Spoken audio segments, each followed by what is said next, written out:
সুপ্রিয় বন্ধুরা, ভাইয়েরা, সিনিয়র জুনিয়র সকলকে ধন্যবাদ এবং মোবারক জানাচ্ছি যে না চাইতেও আল্লাহ পাক রব্বুল আলামিন অনেক কিছু আমাকে দিয়েছে। এই জন্য আল্লাহ পাক রব্বুল আলামিনের দরবারে শুকরিয়া জানাই সকলকে আলহামদুলিল্লাহ।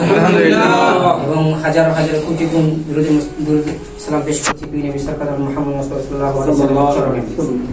সুপ্রিয় উপস্থিতি, আলহামদুলিল্লাহ যে আপনারা আপনাদের সারাদিনের ব্যস্ততা কাটিয়ে আমাকে যে সময় দিয়েছেন এই জন্য আপনাদেরকে ধন্যবাদ জ্ঞাপন করছি, মোবারকবাদ জ্ঞাপন করতেছি।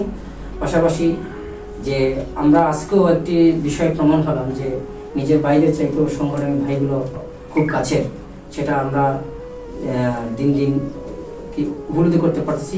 সেটা অবশ্যই এখানে যারা আছেন আপনারাও অবগত হয়েছেন যে নিজের বাইরের চাইতেও সংগঠনের ভাইরা অনেক এগিয়ে এবং সামনে। বিশেষ করে আমি ধন্যবাদ জ্ঞাপন করছি চট্টগ্রাম মহানগরের সভাপতি সেক্রেটারি শহীদ ভাইকে এবং চাকদা থানা এবং মোহরা ওয়ার্ডের সভাপতি কামরুল ভাই সহ যারা এসেছেন প্রত্যেককে মোবারকবাদ এবং ধন্যবাদ জ্ঞাপন করতেছি।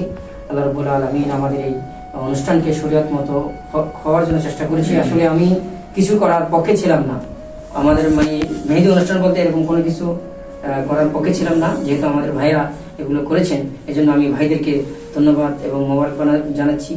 যারা এসেছেন তাদেরকে আগামীকালও ইনশাআল্লাহ ক্লাবের সবাইকে দেখব এই আশা ব্যক্ত করছি এবং আগামী দিনগুলোও ইসলামী ছাত্র সেনা ইসলামী ফ্রন্ট বাংলাদেশের সাথে থাকবেন এই আশা ব্যক্ত করে আমি সবাইকে ধন্যবাদ জানিয়ে আমি আমার অবসর বক্তব্য এখানে দিতে চাচ্ছি। আসসালামু আলাইকুম ওয়া রাহমাতুল্লাহি তাআলা ওয়া বারাকাতুহু।